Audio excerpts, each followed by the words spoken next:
नगर परिषदेचा निवडणुकीचा निकाल पुढे ढकललेला आहे। त्यामुळे स्ट्रॉंग रूममध्ये सगळे ईव्हीएम मशीन आहेत ते ठेवलेले आहेत। माझ्या पाठीमागे पाहायला गेलं तर या ठिकाणी सीसीटीव्ही दृश्य दिसत आहेत आणि या सीसीटीव्हीच्या दृश्यांच्या मध्ये या कागल नगर परिषदेचे ईव्हीएम मशीन जे आहेत ते स्ट्रॉंग रूमच्या आतमध्ये असल्याचं आपल्याला या ठिकाणी दिसून येते। कोणत्याही पद्धतीनं या ठिकाणी काही संशयित गोष्टी घडणार नाही यावरती 24 तास आहेत ते या सीसीटीव्हीची जर नजर असणारच। मात्र दुसऱ्या बाजूला आतमध्ये पाहायला गेलं तर पोलिसांचा सुद्धा शस्त्रधारी खडा पहारा आहे तो आपल्याला या ठिकाणी दिसून येते।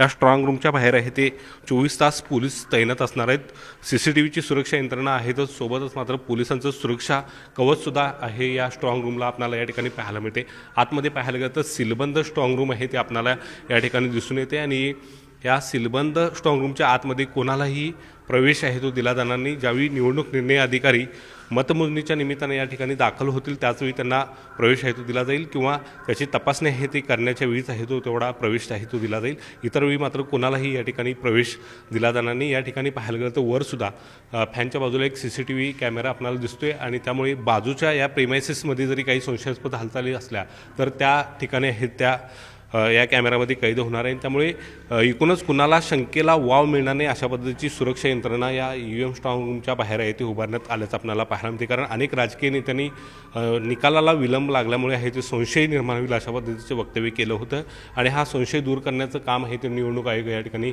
करताना पाहायला मिळते। आता 21 तारखेपर्यंत या सगळ्या ईव्हीएम मशीनची जबाबदारी आहे ती या पोलीस यंत्रणेवरती असणार आहे आणि जिल्हा प्रशासनावरती असणार आहे। त्यामुळे कोणत्याही पद्धतीने या ठिकाणी शंकेला वाव मिळू नये अशा पद्धतीची सुरक्षा यंत्रणा सगळ्याच ठिकाणी आहे ती तैनात केल्याचं पाहायला मिळते। कोल्हापूर जिल्ह्यामध्ये 13 ठिकाणी ही मतमोजणीची प्रक्रिया पार पडणार आहे। तत्पूर्वी 21 तारखेपर्यंत ही यंत्रणा सगळ्याच केंद्रावरती सगळ्या स्ट्रॉंग रूम बाहेर अशाच पद्धतीने आहे ती आपल्याला पाहायला मिळते। Video journalist Sandeep Patil, Dnyaneshwar Salunkhe, news 18 Lokmat, Kagal.